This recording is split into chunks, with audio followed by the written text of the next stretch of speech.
dami nasira.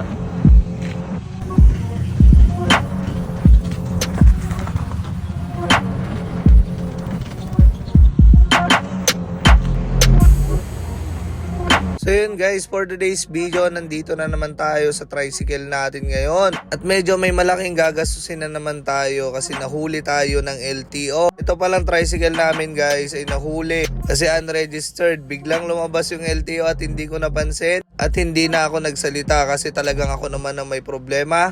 At 6,000 nga pala yung violation natin. Kaya napag-isipan namin ni Papang sabay na kami magpa-registered ngayon. Andito na yung dalawang tricycle. Sa mga nagtatanong kung magkano na inabot na itong tricycle namin, mahigit tag 65,000 na namin ni Papa. Sa sidecar pa lang po at wala pa po yung motor doon. Dito nga pala gawa yan sa Kawayan City, Isabela. Ayan na nga guys at nagbiyahe na kami. Papunta na kami ng LTO guys para ipaayos yung mga papeles netong tricycle namin. Ito nga pala si Papa nasa likod namin. Kumboy nga kami at nagulat nga sila dito sa LTO at parehas kami ng motor. Motor nga ng mag-ama yan kumbaga. Tatlo nga ito nun guys kaso nabenta na yung isa.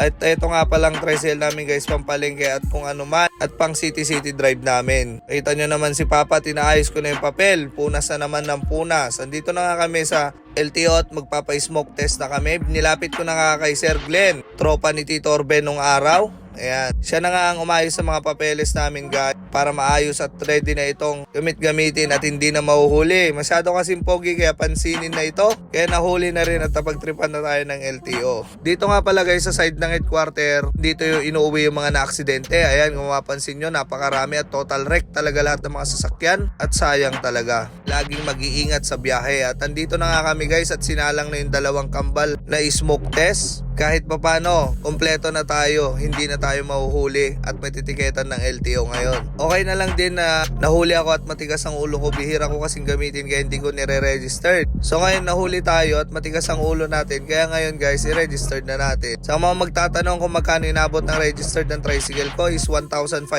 lang naman. Depende yun kung ilang taon yung hindi na-registered. Ayun na nga pala guys, nakuha ko na rin yung plaka ko at syempre papalitan ko na rin. Medyo matagal ngang dumating tong plaka ko guys kasi 2018 ito yung may problema noong araw. Magpa 5 years sa pala tong tricycle ko at ngayon lang dumating yung plaka. Buti na lang na-detect nila sa LTO na may plaka na to kaya pinakuha na nila sa akin. At syempre ikakabit na natin yung plaka.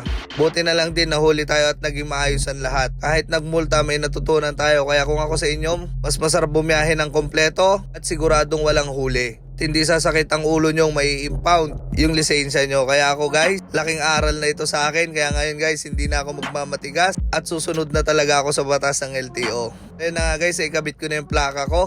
At okay at legal na itong tricycle namin gamitin kahit saan kasi registered na. So yun na nga guys, natanggal ko na yung temporary plate. At ito na nga yung papeles ng dalawang mag-amang sidecar na to at okay na. So yun na nga guys, nagutom ako. At grabe mag-grave tong asawa ko dito sa pinatog na ito guys. Ayan, 40 pesos lang ang binili na pero sobrang pinuno ni kuya. Kaya shoutout din sa'yo kuya, napakasarap ng binatog mo. Maraming salamat sa inyo.